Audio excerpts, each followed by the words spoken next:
music no one can ever refuse it. Pulsating, vibrating, reggae, reggae, reggae. Very sky, rock, steady, mental, a quadrillion.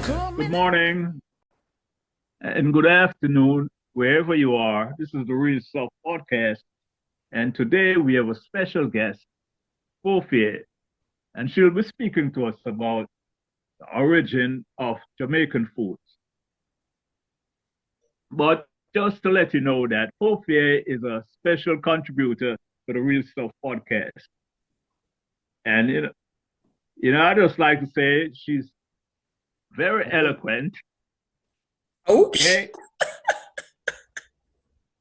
Yeah. And, you know that she'll be coming with her stuff. So back to you, Flavius.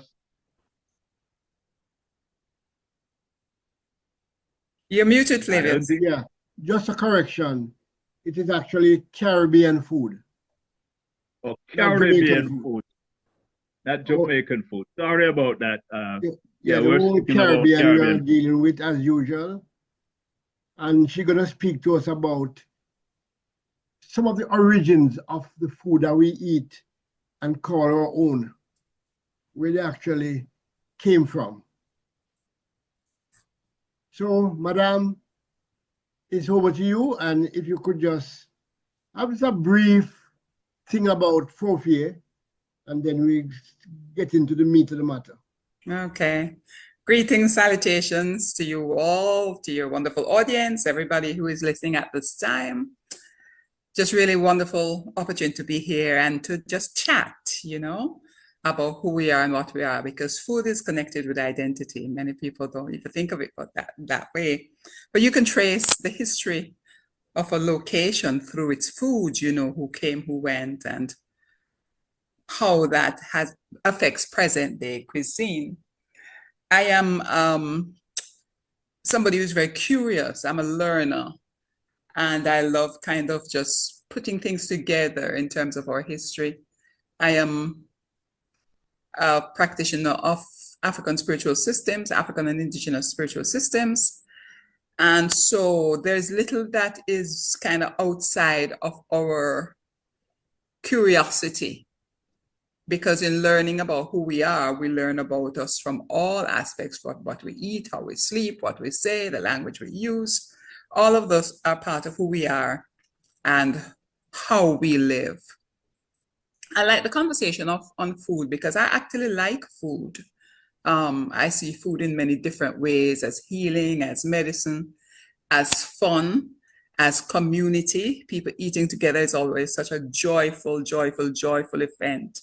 And, I was amused the very first time I went to Nigeria, and my sister friend there said to me that, whenever there's a function, everybody is waiting for item 13, and item 13 is always the food. That's where food is served. Yeah. So it's almost like it's an African thing, this connection with food and togetherness and unity and community. Eating together is such a sacred act, such a sacred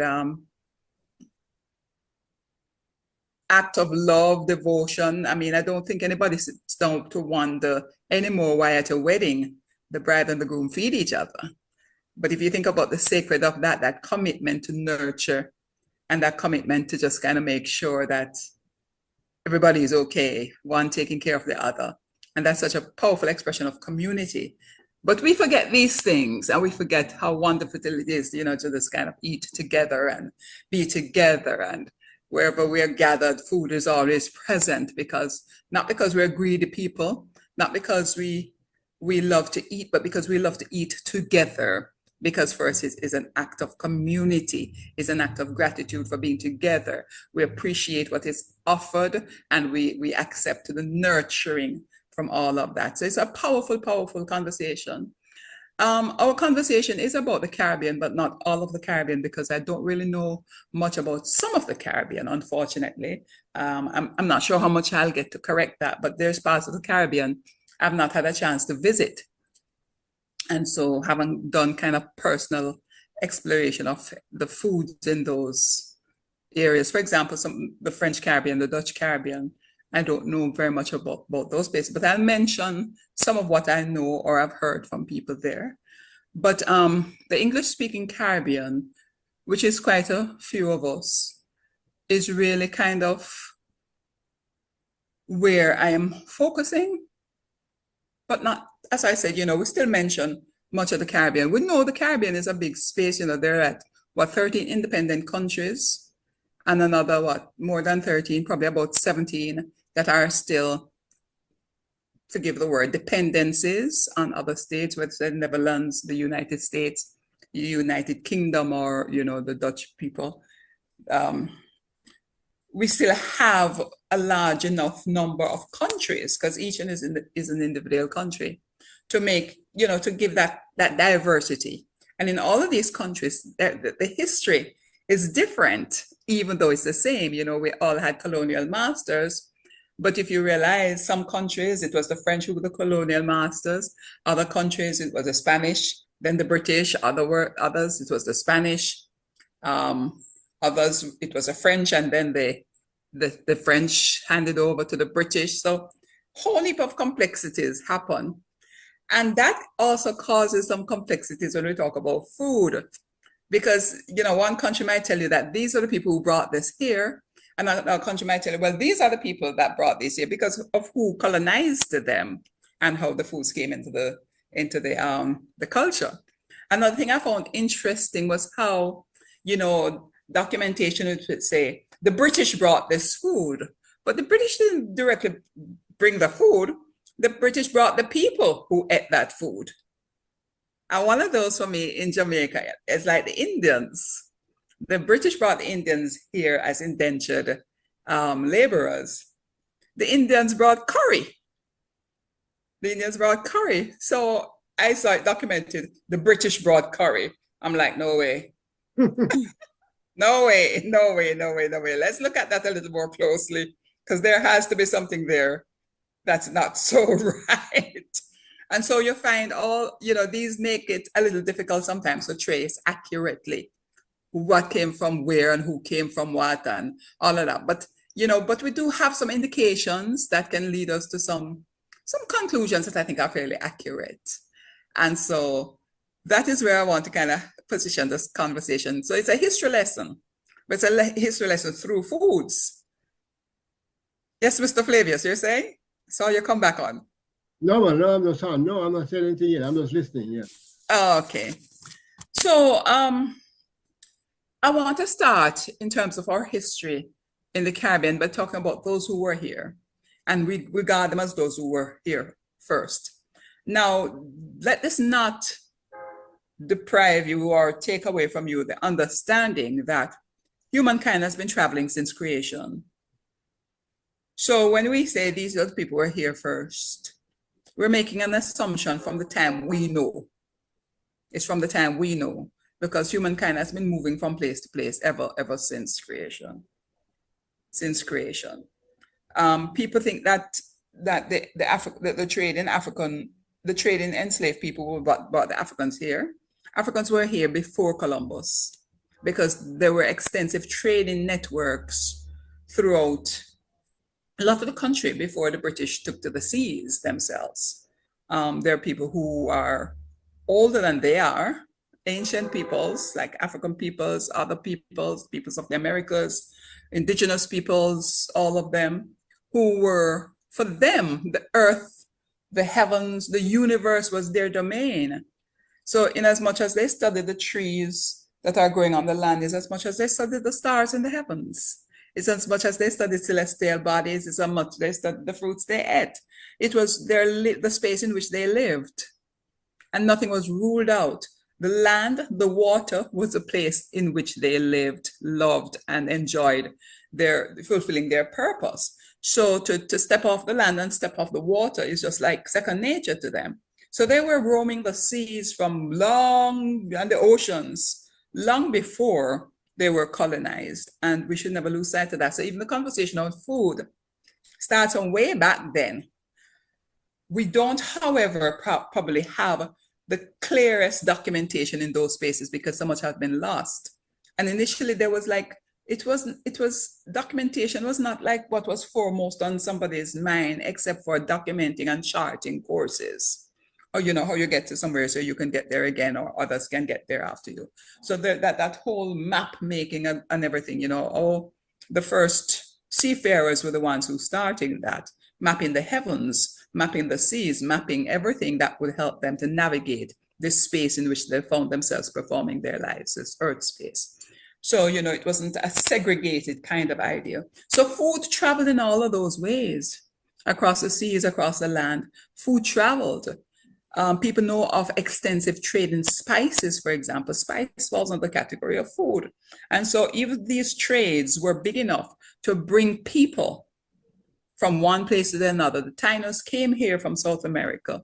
And well, that's a story I like to use. And when they came, they brought with them what they would need to prepare food for them and sustain them as a community when they built community in anywhere they were going once they left their home spaces, the spaces from which you're coming from at that point, to make and locate new communities. We tell the story sometimes of how in the South American areas where the Tainos traveled from to the Caribbean, they would have found it necessary to move because of the carrying capacity of the earth and their reverence and knowledge of the universe and how it works. And that there comes a time when humankind needs to go out, explore new lands, make new communities, because it was the best thing for all involved. You could sustain the earth in powerful ways by watching the earth, seeing when because it's a feminine energy for most of us, so when she has gotten to her carrying capacity, and at that time, some would leave and form other communities somewhere. In doing that, food traveled with them. And so in the Taino space, you would have had them packing their huge canoes. They used to build canoes that can carry 100 people. That's a big community with in that time, that's a big community. And so they would leave out, but they would have packed their corn, their cassava, their sweet potatoes. They would have packed all the things that they need to go to, the things that they eat, the things that nurture them. They would have packed as much of that as they can, go to the other place and establish those crops in those locations, or establish those animals if they were walking with animals. So what they would carry towards methods and methodologies of preparing food, that would also be a part of what they carry. So when they leave one space, they go to another space, you'd find that they would want to prepare their foods in the same way because that's what they know. If that's not possible, then the adjustments would be made. They'd see what's in that space that allow them to come close to how they prepare their foods.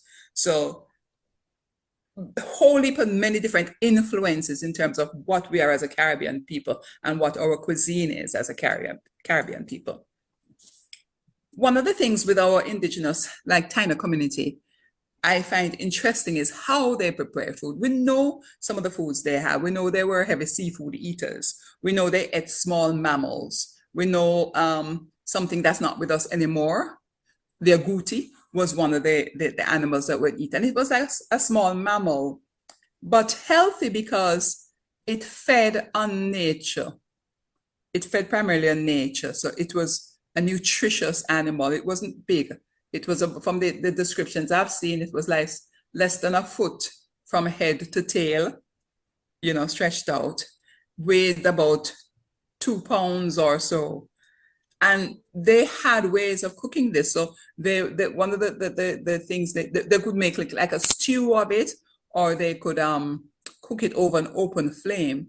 So these are some of the things they liked, they enjoyed, or this is how they cook their foods, over open flames. The Tainos had what was called a barbacoa, which is like putting the wood over a open pit with the fire in there and cooking on top. That's what became jerk.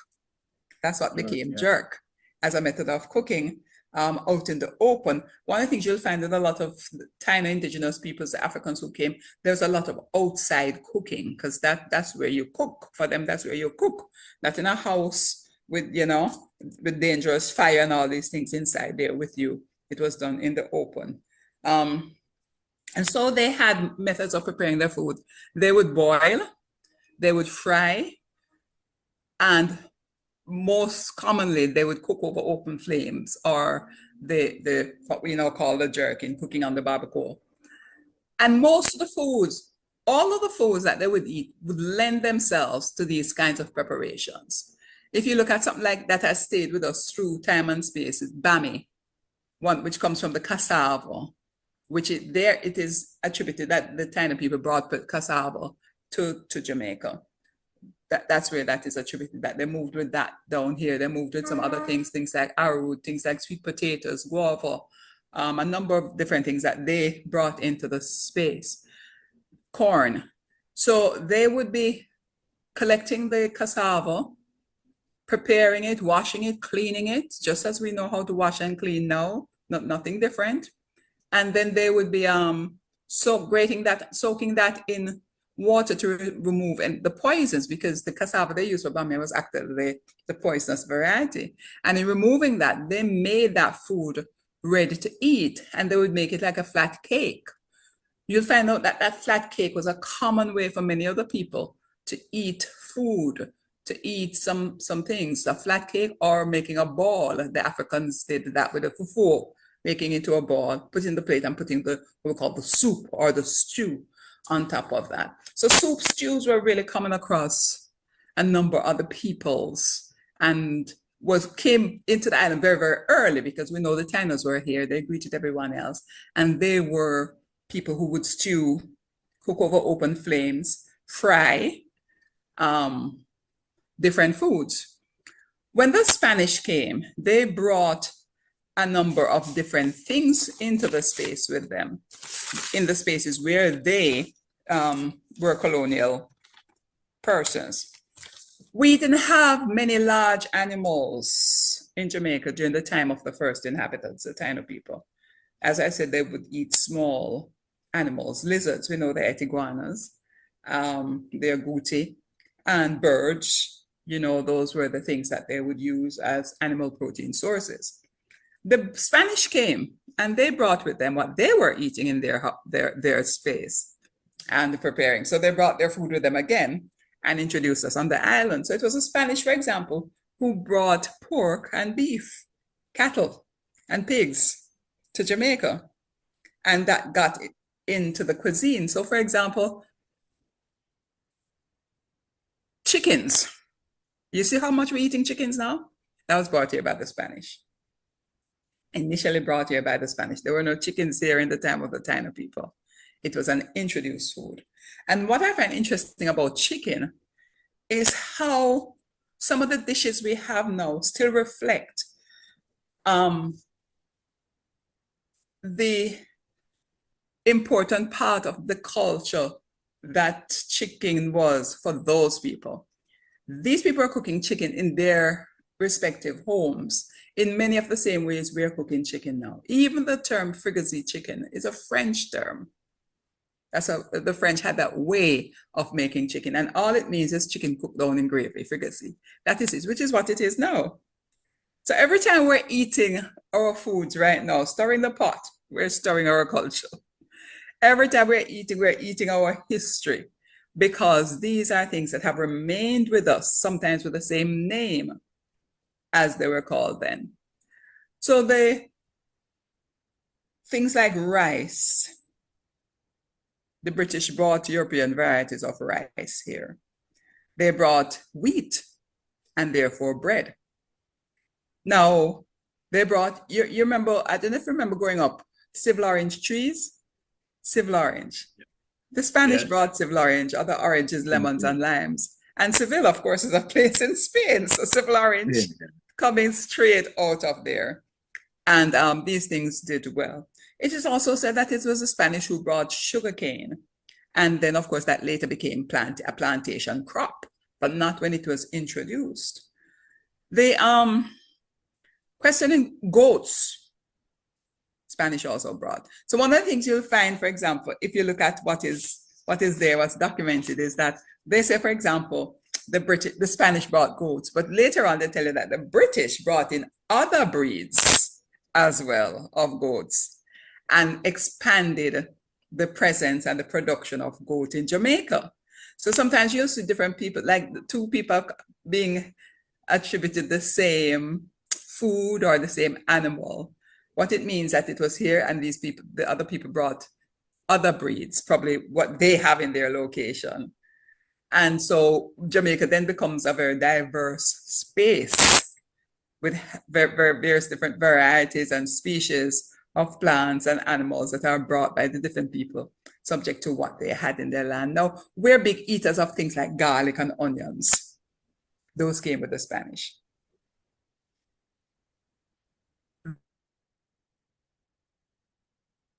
The Tainos were using seasonings and spices that were of our location. So we have things that are native to us, like pimento, like peppers, like thyme. There's a Jamaican variety of thyme that's very, very exquisite. The flavor is excellent. Scallion. We had cinnamon, we had nutmeg. So those would have been some of the things that we have. But for example, ginger. The Spanish brought ginger here because ginger is from Southeast Asia, I think, Southeast Asia. They brought garlic. Garlic was from Central Asia. And the onions we just talked about from Central Asia as well. So them, in moving around, would bring with them the things that they use to season their food for spices. And so today we're using all of these things. We're quarreling that Jamaica must stop import onions because we can produce our own onions, but the first onions were imported. So it becomes a little bit of a, funny kind of situation. But of course, we all get to a place where we want to produce our own food. So I'm all for that, sustaining our own farmers and farming communities by eating what we produce. But these items came here through importation, through an enforced movement of people. We talk about the British again, and I'm still on the thing of seasonings and spices. And you will see it documented, and this is the funny one, as I was saying, that you'll see it documented like the British brought curry. No, the British didn't bring curry. The British brought the Indian indentured laborers who brought things like curry, turmeric, cumin. Even today we use garam masala. They brought black pepper. And these things took a hold in Jamaica. For example, even turmeric. Down Western Jamaica, they used to cultivate that spice very, very heavily. They call it tamaric. So it's not turmeric anymore, as the Indians put it, but they call it, which, we Jamaicanize and Caribbeanize everything. And we add now what is in our space, and we create a whole different conversation. But these things would have come when the British were still the colonial masters. I don't like that word much, but masters, the colonial people. And the people they brought in as indentured laborers or enslaved people would have brought their ways and their foods with them. Something like black pepper was here before the Indians came, but they made it popular as something to put with food.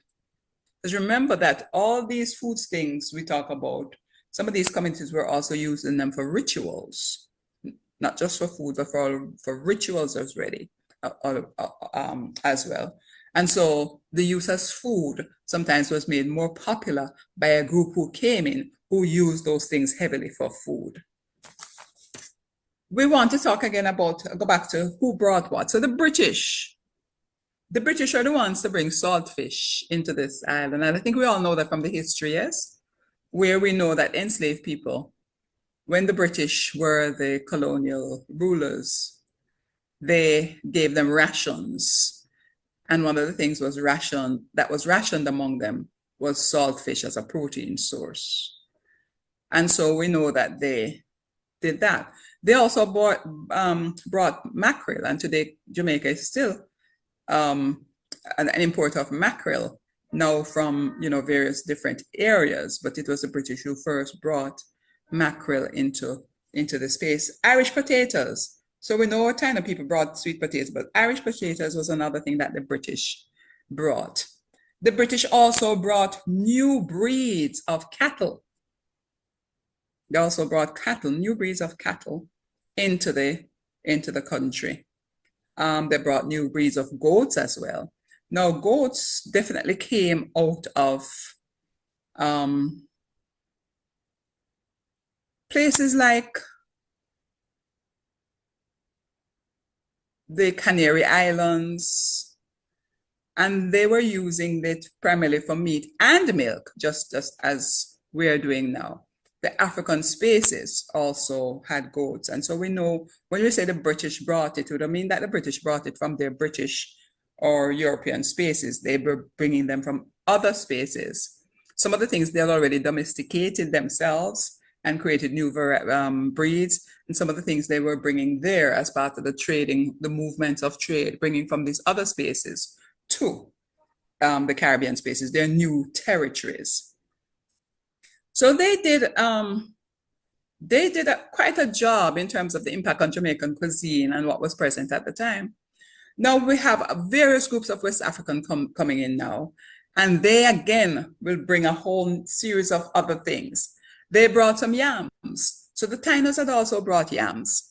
These African people now are coming in with new variety of yams, yams that are more durable, because there's a time when most of the yam was kind of perishable, till they brought things like the mozella, that that yam with the big bottom, call it mozella, madam, sit down. Yeah. They brought that in, and so they got some yams that were more durable, longer lasting. Sometimes now you buy some yellow yam, and as you look around them, spoil. But you have some other ones, and I think that's more like the round leaf and those things like that, where last you a longer time. They don't, just up and spoil and rot.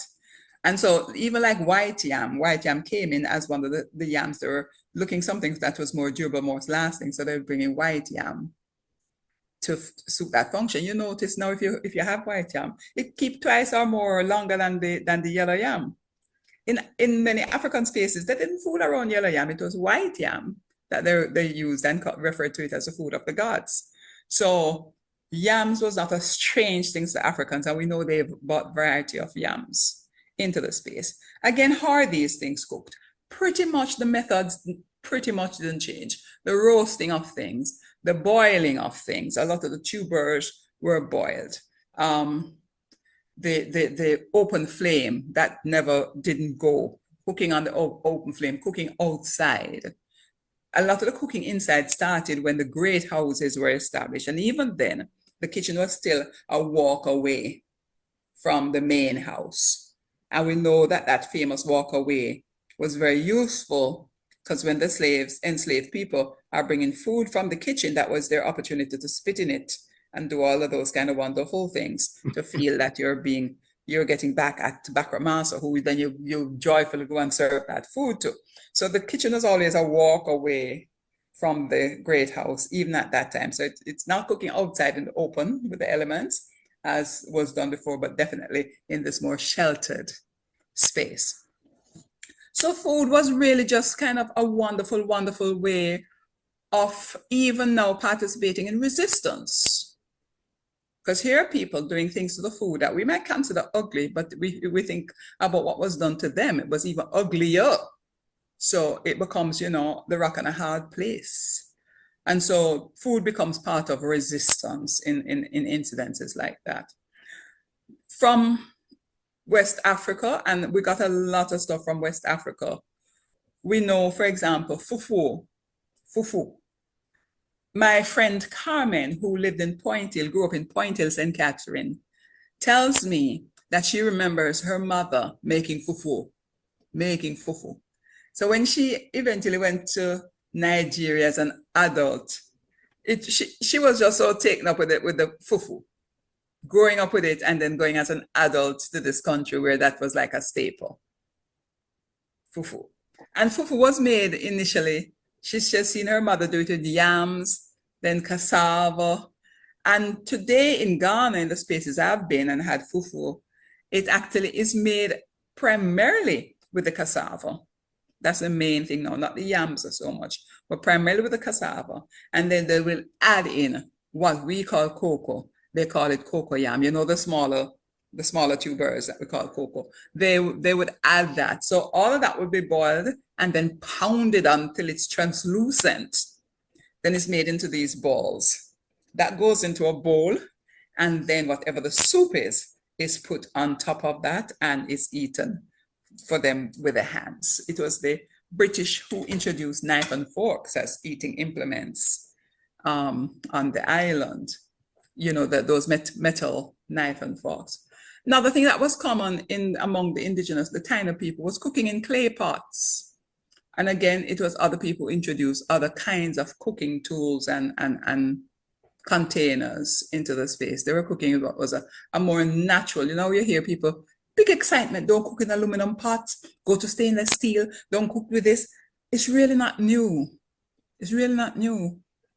The history of our country says people were cooking with healthy containers prior to the introduction by others of some of these other things that we're using now to cook and to eat. And so you have all these increases in lifestyle, you know, ailments that we would not have been subjected to if we had kept some of our traditional ways of making food. Even water, we know water is stored in jars, you know, and so much cleaner in so many ways because there's nothing bleaching out or leaching out into the water. It remains its purity. The British, of course, brought tea and the thing of tea drinking, but not bush tea. We were already using our, well, not bush tea things is not what we produce locally as teas. We already were familiar with all of that from the Tainos right up to the Africans who came to all of that. The Tainos were very familiar with those. And especially, for example, in the place of medicine, you know, there's a way that when we talk about bush medicine, we immediately start thinking African people. But that's so incorrect because the first bush medicine people on this island were the Tainos, powerful users of plant medicine for all kinds of reasons, for healing, as teas, as poultices, in so many different ways to really kind of walk into well-being. The Indians really brought some of what, I mean, I don't know how what Jamaicans would do without curry. I don't know what Jamaicans will do without curry. And it is really the Indians, I say the British, but the British brought the Indians who brought the curry. Roti, dal, the various chutneys. These are all so integral today to Jamaican cuisine. Nobody, I mean, you cannot tell anybody a curry goat is not Jamaican, but curry goat itself is a strange one because we're talking about Indian ways of cooking. Now you'll hear people talk about, as I said earlier, the goats being introduced from the Spanish days. But goats actually were domesticated in India from like 1000 BC. Or like they say these days, let me be correct, BCE. So when we say like the Spanish brought pork, goats, where would they have gotten it from? So it's documented that they brought it and there's some truth to that, but no, it really didn't originate with them. And when the Indians came, they actually even brought better varieties, better breeds, new breeds with them and introduced those. And that's what became what Jamaica started producing as a goat. You know, there was a time we had a good goat industry. It suffered from things like prairie loss and everything. So it's not as vibrant now because, you know, it's easy to steal goat and Christmas, everybody want a ram. Everybody want a goat. So not as vibrant. We talk about things like okra. And we talk about things like in Barbados space, you have, oh Lord, what do you call it again? Cuckoo. And that is not very different to what the Akan people call banshee, which is a cornmeal dish that is stirred around. And here we would have probably call it turn cornmeal because we know how that is made. And in Ghana, I had the pleasure of having banku with okra stew. In Barbados, that's still a combination that is popular. That is still a combination that is popular. And it's also their national dish, flying dish, yes. flying fish, and cuckoo. Yes. So that's straight out of West Africa. That's straight out of West Africa. They would not have had that had the West Africans not been a part of the history, part of the culture. And so we walk into those kinds of really kind of beautiful retentions where it is so strong, it is still so very much what it was in the original space. Now, of course, the Chinese came, and we know, we don't have to talk about the influence of food, the impact of food on Caribbean cuisine, right? Chinese food. Because everybody know fried rice. Everybody know dim sum, the Chinese dumplings. There's so much lo mein and all these kinds of things that the Chinese introduced. Yes, Courtney? Chop suey. Well, you know, it's interesting because there's questions as to whether chop suey is really a Chinese dish or a Caribbean dish influenced by Chinese cooking ways. So chop suey is really fascinating to me. I'm not sure that I'll ever find out what the truth is, but very, very interesting in how there's that interpretation, there's that explanation about chop suey. But well, I know that wonton soup. I know that in Toronto, you have a whole section of Jamaica Chinese restaurants, which is different from the regular Chinese restaurant. That's correct, because we Caribbeanize everything that comes, and we have the right and responsibility to do that. We're now going to be eating this, and what we're eating really now is probably, if we're using some sort of language, we could probably call it fusion food, like, you know, like the music. We could probably call it fusion food because we have mixed so many things together. I mean, kuku is no longer not with okra stew anymore. It's now it's fine fish, you know. So putting all of these together, I think this is part of what helps when we talk about the diversity of Caribbean food. Now, the French, they didn't colonize Jamaica, but they colonized some other Caribbean countries, you know, Guadeloupe, Martinique, and some of those other places. Haiti, for example, Haiti was one of the places very close to us, where it was the French people who were, you know, doing what they did on that island. And they brought some interesting things with them too. Martinique and Guadeloupe, I am told, I've not been to either, but I'm told, for example, that people have a very good appreciation of wine. Oh, yes. That's from the French, it is said. And St. Martin too. St. Martin.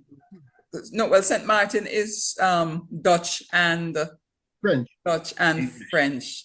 So is that a French? Yes, something like that. Yeah, but they have two people on that one small place. One small place. Yeah. And so you'll find things like croissants. You will find that people in the French colonized islands, countries, have an appreciation for those kinds of French originated foods. Way of cooking, for example, there's a French dish, coq au vent, where you're cooking chicken, but you're cooking it with red wine and mushrooms and some other things. And that again is French, but you will see it in some of these Caribbean territories where the French were the ones who brought stuff in. It was, for example, the French who brought breeds of cattle into those countries, not the Spanish, not the English, because they were not there. It was the French who brought pigs, especially. I think there's one called, it's a big white, the large white, I think, or something like that. They introduced those breeds. They introduced like the Alpine goat into some of those French territories, French countries. And so, again, more diversity, again, more history, again, more, we're eating this because of who passed through. We're eating this because these people brought this. We're eating this because.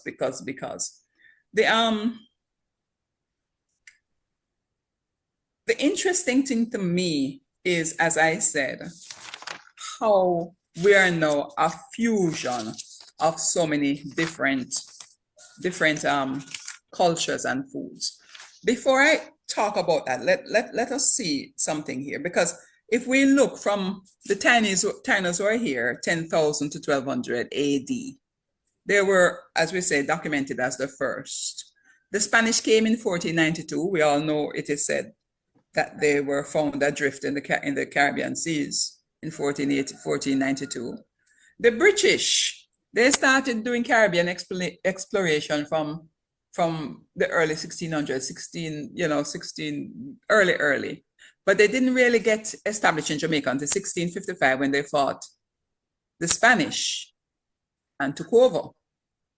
The French, they first arrived in St. Kitts and Nevis, I think, in like 16 something.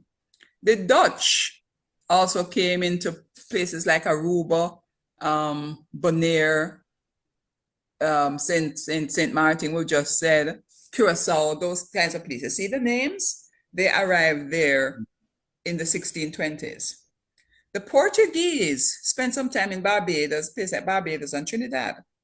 And then, of course, the Africans came.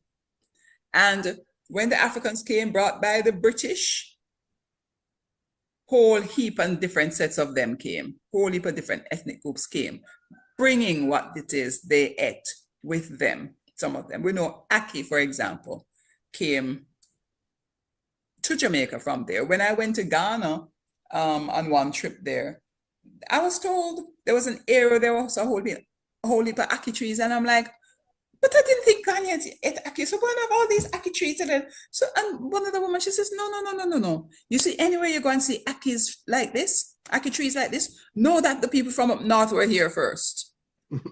Similar story. Because the people up north ate Akis. That was that was like for them, yeah, a delicacy almost. So she says, no. I saw a woman and she shared it with me, another woman in Ghana, and she was eating a raw Aki. She was eating raw Aki and shared it. First time I ever taste raw Aki. The thing didn't taste too bad at all. Didn't taste too bad. And she was there eating it raw. So these foods are really just such a powerful way of looking at our history. The Indians of course came in post-emancipation. So from like 1838, Indians were coming, because this is the time now for the indentured laborers. Remember, they say they had abolished the system of slavery. So people coming now had contracts and arrangements to get back home and things like that. The Indians, the Chinese. So can you imagine now what our cuisine is like? Because we all jump in one thing, everything this is all now Jamaican, But think about the origins now. If all of those people came, suppose each one did bring only one thing with them. And as we saw, some of them brought extensively. Our cuisine is such a tribute to our history.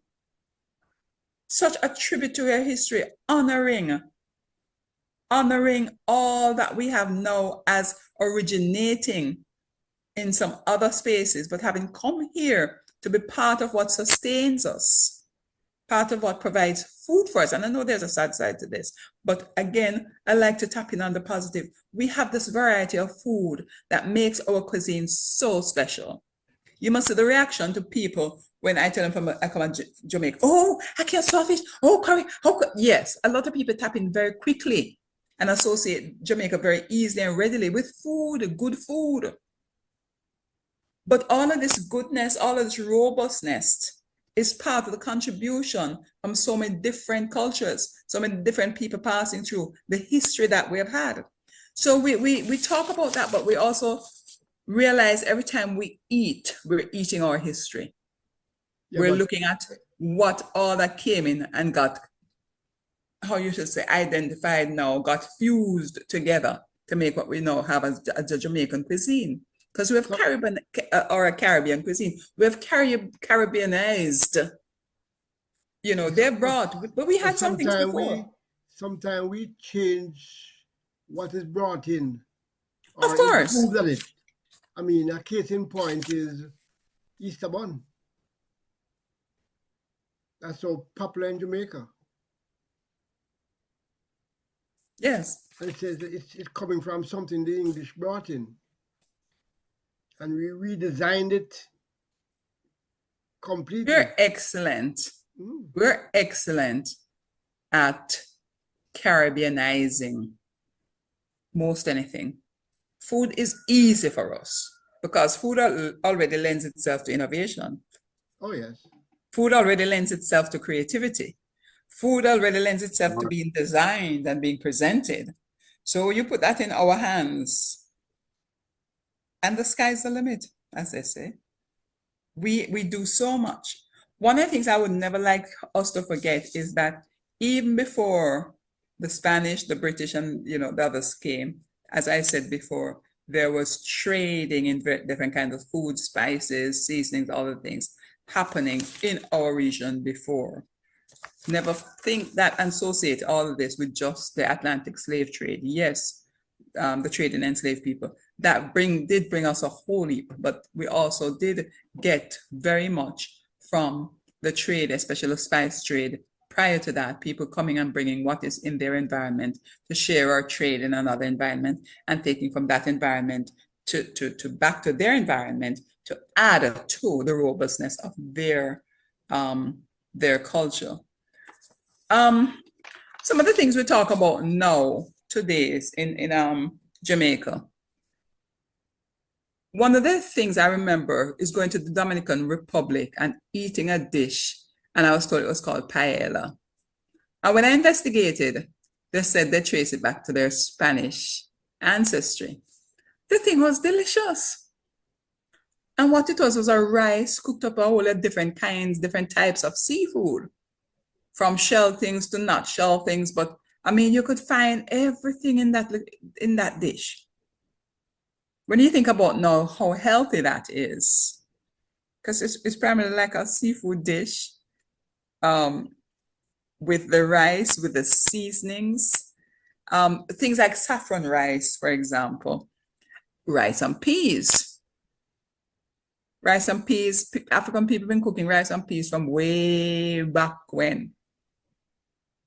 Other cultures have been cooking rice and peas. So when we get that into our system now, into our space now, and we add our particular seasonings and whatever we need to add to that, you understand that we have only added to something, we have increased something, we have added, we have evolved something into another state of being, and usually a superior state, because that's what happens with food with Jamaican people. They make everything better. They make everything better. They come in tasting this way, tasting good, but there's better. And Jamaicans have that way that, I don't know if it's something about our hands or what, but we just have a look at the food, touch the food, and it is already better. Now we look at things like Jamaican patties. And patties actually, if you trace it back, goes back to the Spanish people and something that they brought here, and that is still in the Spanish-speaking country, they call it empanades. The pastry filled with meat. Now, what it is for us now is patty, but in some of the Caribbean countries, quite a few of them, you'll find that is still there as something that is historically related, is related to who we are, how we have coined identity now over time. All of this is now Jamaican. All of this is now Caribbean. All of this is now Barbadian. All of this is now whatever we wanted to make, because nobody sits here and eat callaloo and think about associations with the Tainos or with Africa. Both countries used to cook to that food, and both are attributed to bringing it in here. I'm not sure how that works, but both, it says. Sometimes what happens is that it might be here, but somebody else comes and knows how to use it, and so they popularize the use of it. But we are eating everything now, this cuisine that is so intricately developed from all the various components. Look at pepper pot soup. I've had pepper pot soup in some of the other Caribbean islands. I must give Guyana, whoa, kudos to Guyana for that pepper pot soup, because let me tell you something. That pepper pot soup what about Grenada? Boy, I mean, no, you know. The Guyana pepper pot, the kind of Moorish.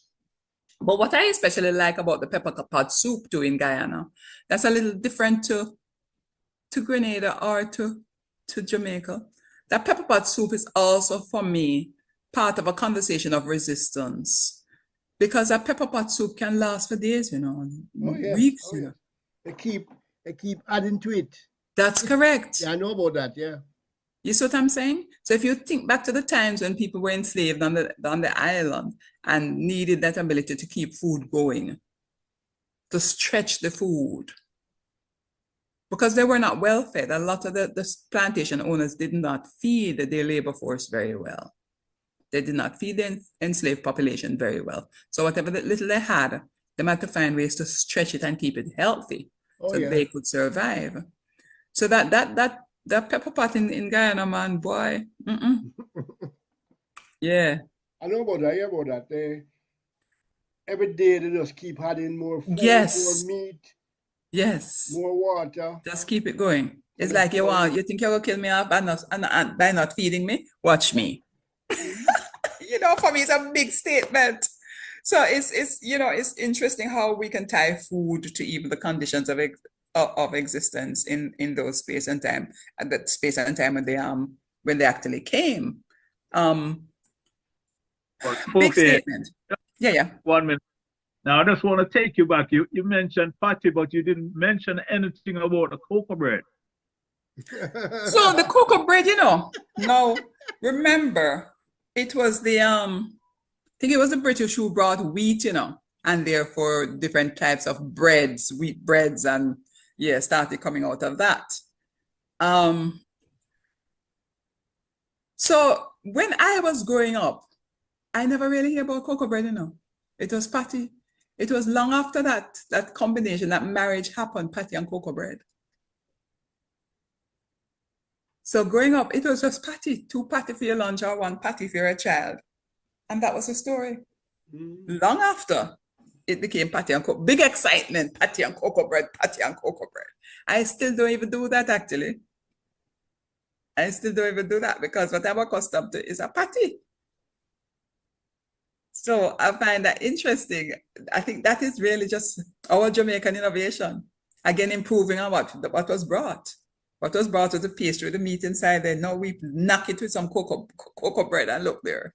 Brand new invention. Brand new invention. So again, how we use the food is also a statement of our creativity. I was amused when I was thinking about this because I remember a present friend of mine telling me how when she was growing up, our parents would use pork rinds in different dishes. Now, that pork rinds is also in some other Caribbean countries. You know, they fry the pork rinds and they have it like a snack, or they have it with something else. I'll put it in. My girlfriend tells me they used to put it in ackee and saltfish. Sorry, in ackee. And, you know, it was just a wonderful flavor. So we know that happened after the ones who brought the pork, the Spanish people who brought the pigs here. And that would have been a takeoff from that, the use of the pork rinds. But again, look at how innovatively we started using some of these items. In Cuba, there was it's not kind of a chip-like thing, but it's kind of a chip like that. We use the cassava and fry it and make these snacks. Delicious. We have cassava chips here too, but the one in Cuba is different to that one. And these are things that are still present.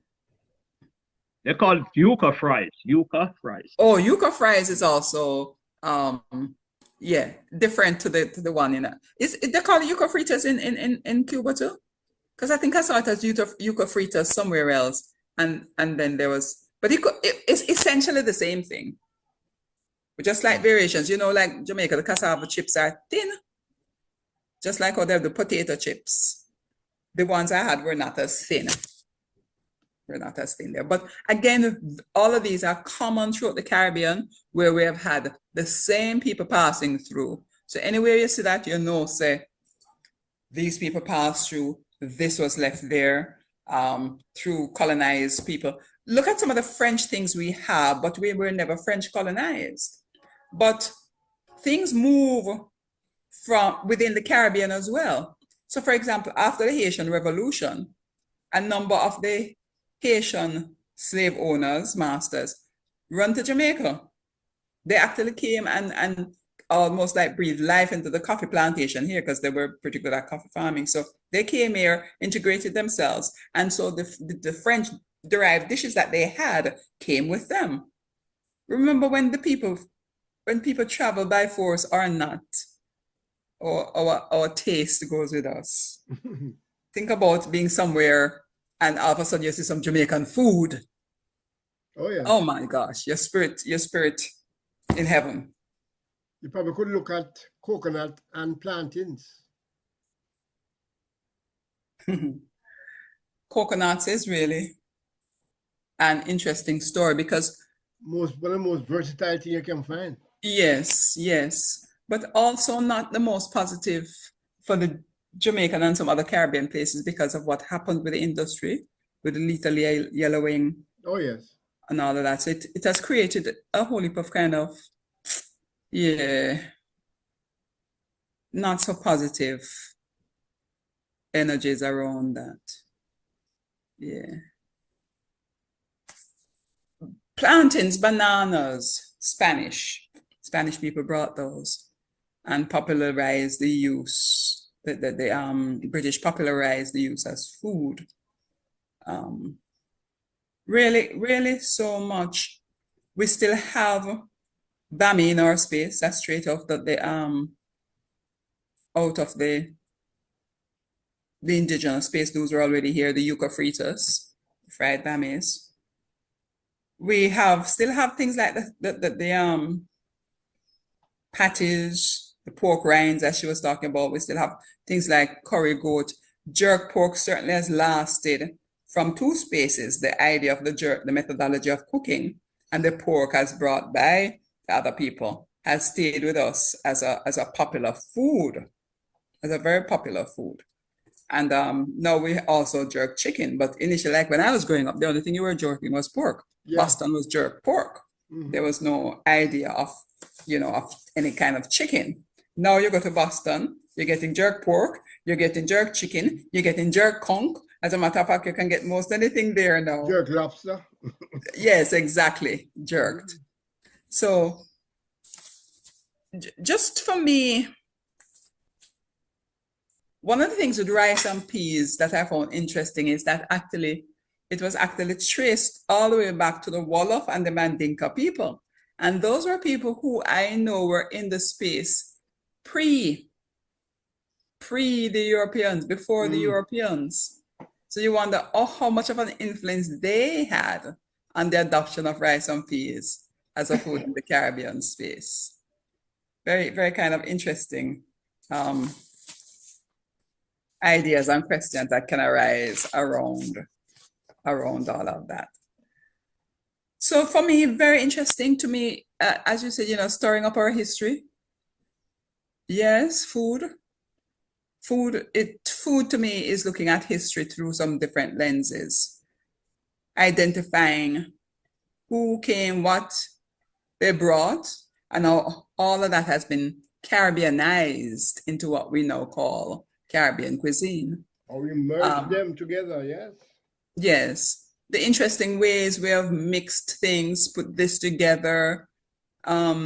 Sometimes for me, going back into some of these spaces, going to Nigeria, going to Ghana, and seeing the origins of these things, even like kenke.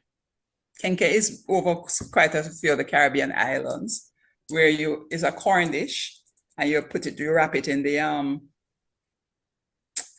banana leaf to cook it. Okay. That's just a straight Ghana. That's just, and we're still doing that. We call it blue draws. We call it dukunu. And that word dukunu is also used in the Akan space. Okay. But more popularly kenke. So all of these things they have their place in where they came from, in the story of how they got here, and our culture today as part of identity and part of us claiming this is what makes us Jamaican. This is what we eat. This is what Jamaican people eat.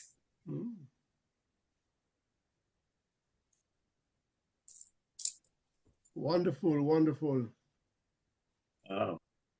Courtney?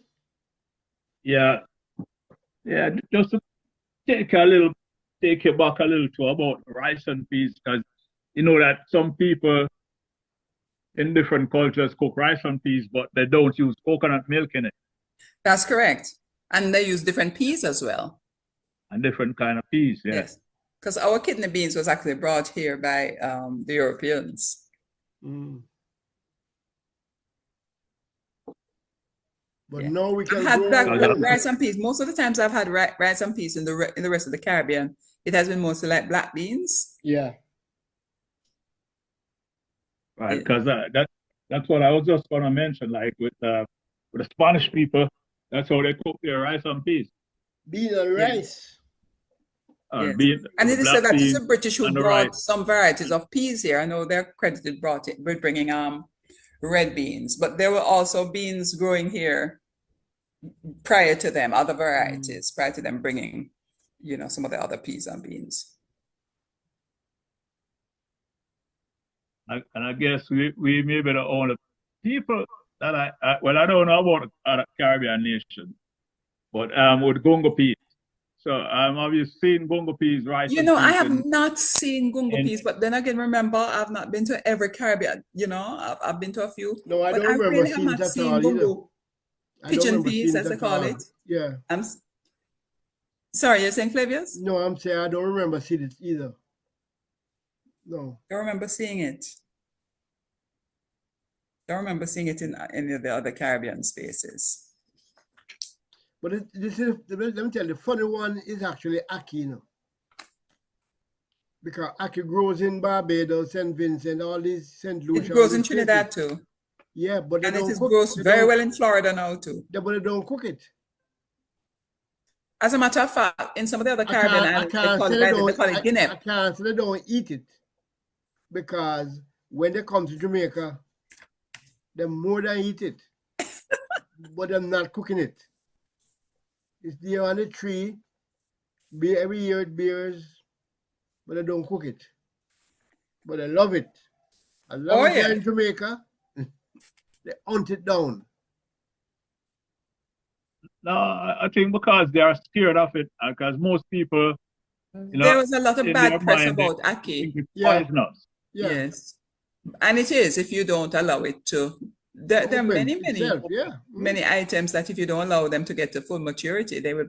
Yams, if you don't, young yams are poisonous, and that's one of the things. A conversation I heard with someone in the Ministry of Agriculture a very long time ago. This man, very experienced agriculturalist, and he says, sometimes people are giving ackee a bad name, because if you're eating ackee with yam, and the yam is young, that could be what poisons you.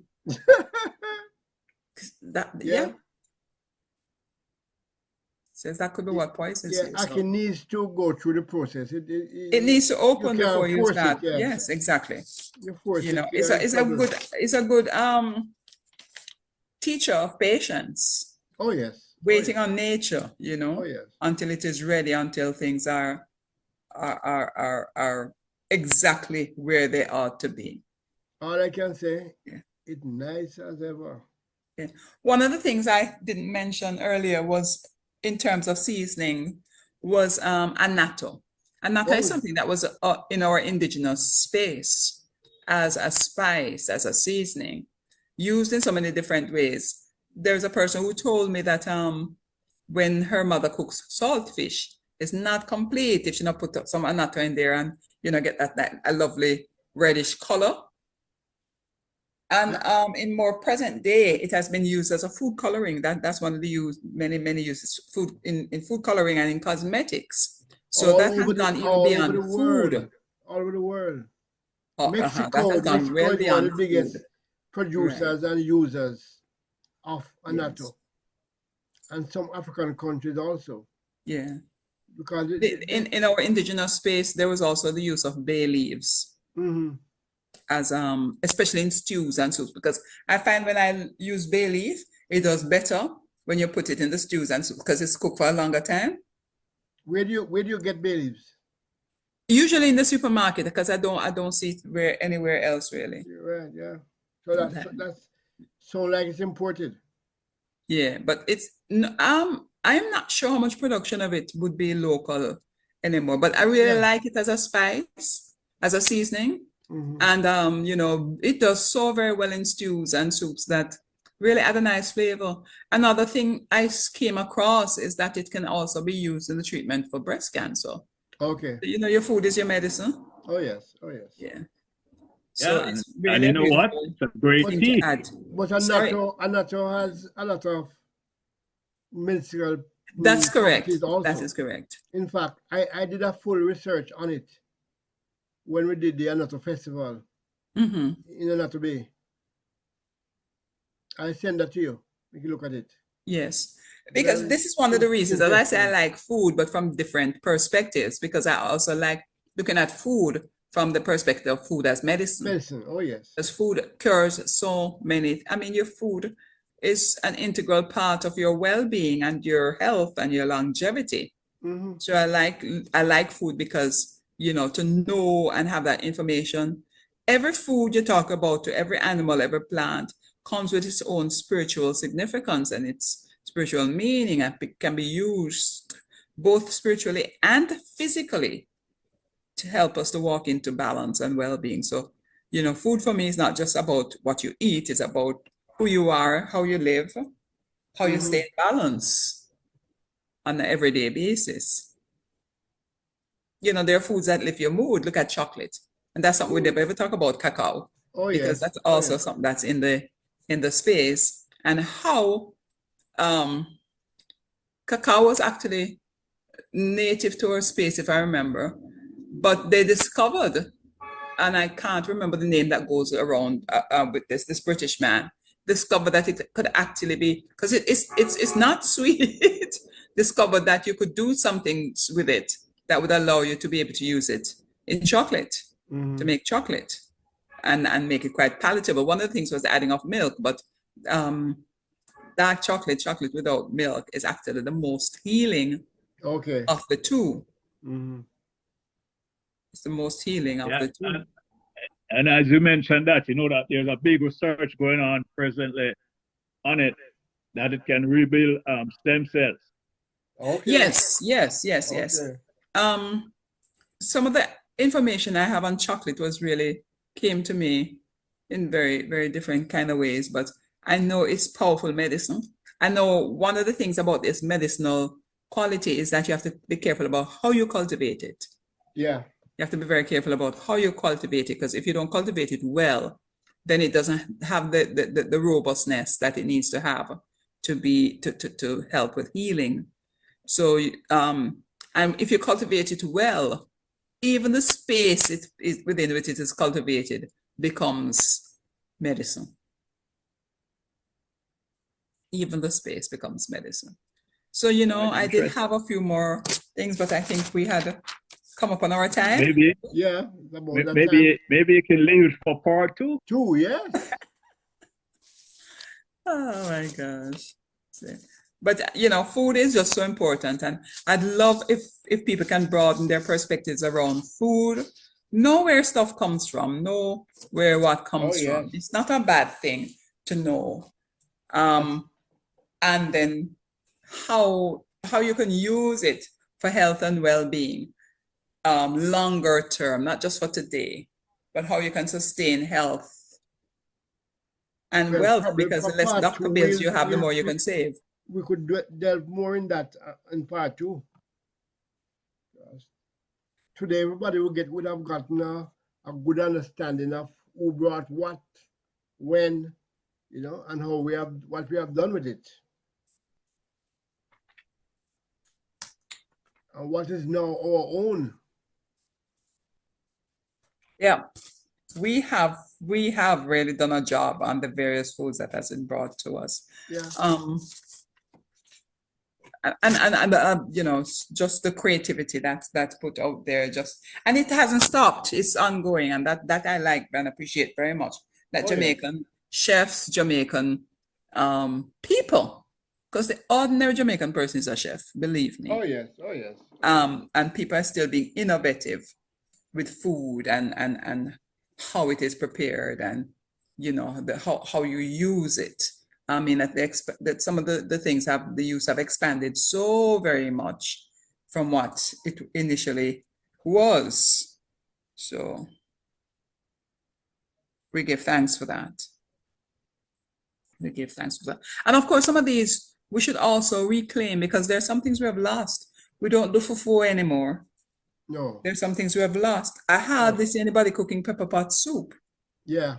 Even the hotels, there's like Terra Nova is one of the hotels where they used to do a fairly decent pepper pot soup. I'm not sure I've seen it on the menu recently. Mm-hmm. So many things have just kind of disappeared. That's really disappeared. Fish cakes have disappeared. Mm-hmm. What we have now is just the saltfish fritters. Yeah, yeah. Mm-hmm.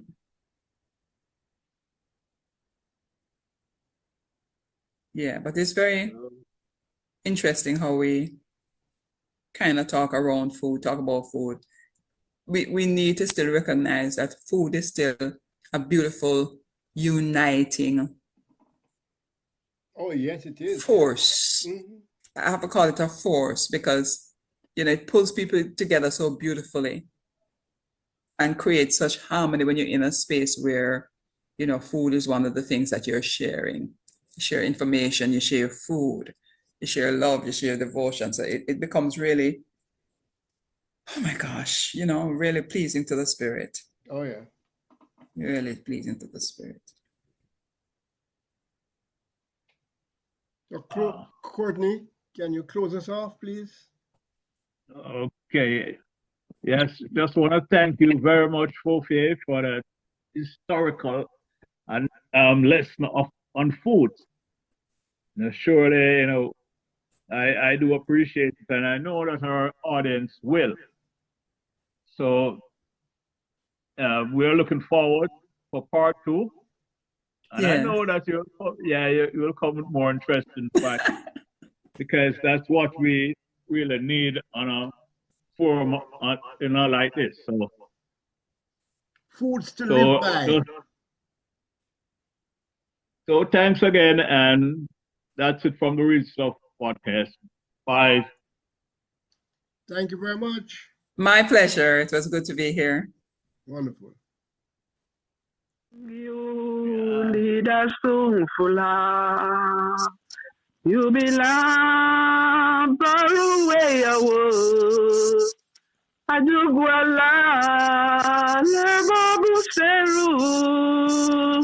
Lida mua, lida sungfula.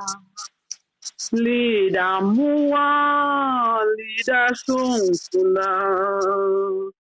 Well, unfortunately, this is it. Till next time. Bless.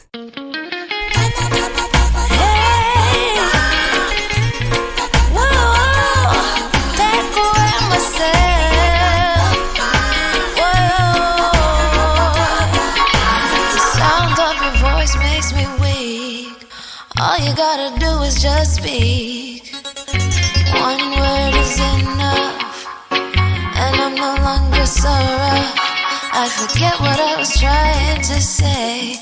I no longer do what I was gonna do, but you're no good for me. That's why me know what set me a flick of flee. Me I fi take away me say.